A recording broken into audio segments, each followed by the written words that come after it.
Hi everyone, I am Jim White, live with you from New York. And for the next 12 hours, we sure do have a race against time. We're going to come to you live from every one of the 32 NFL teams right across the USA.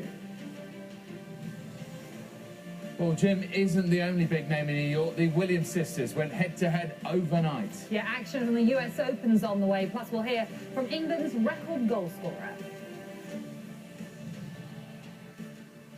Well then, the clock is very much ticking. It is 7 a.m. here at NFL headquarters in Midtown Manhattan.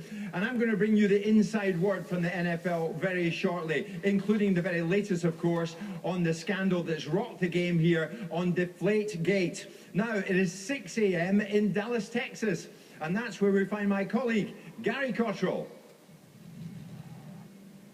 Wow, Jim. Yes, we're juiced and we're jacked for this day ahead. What a day it's going to be. We're going to bring you a spectacular first live cross to one of the 32 NFL teams down here at the AT&T Stadium in Arlington, Texas, the home of the Dallas Cowboys. But unfortunately, the guy who was going to let us into the stadium he's gone sick, so these things happen.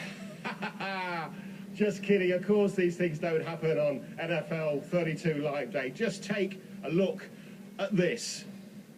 The world's biggest stadium when the roof is up, the world's biggest outdoor stadium when the roof is down. £1.2 billion worth of stadium, the home of the Dallas Cowboys. Now look at this, just 7 hours ago, believe it or not, Lionel Messi, Sergio Aguero was scoring on that pitch in a 2-2 draw against Mexico. Argentina 2, Mexico 2, a friendly, an international friendly 7 hours ago that had real football, soccer as we'll call it today, turf on it.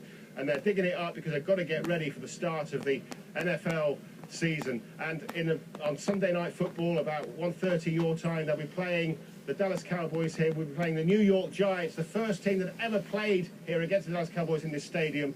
On that night, there were 105,000 people in this stadium. About 85,000 here last night. There's about 95,000 here for the regular season NFL games. All kinds of records have been broken here.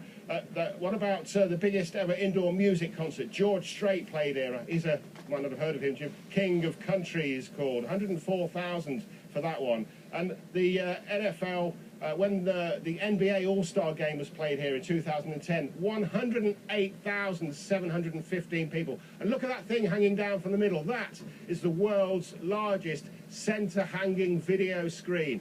There's a bit of a story about that, which we'll tell you in a moment, because we're going to go over here now and speak to the man who's in charge of telling the world about the Dallas Cowboys and telling the world about this amazing stadium. Joe, good to see you.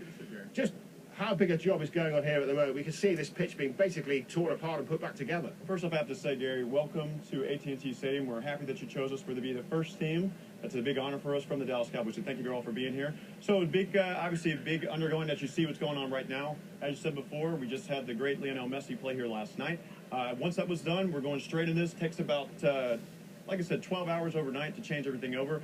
We're going to put our pitch down, our Dallas Cowboys pitch down, and then we're going to play a game on Sunday. We had a college game on Saturday, college football game on Saturday, again, a soccer match on Tuesday, and then we're going to have the Dallas Cowboys come back home and play Sunday night here. And tell us about this this world record-breaking video screen as well. Somebody asked for it to be changed, didn't they?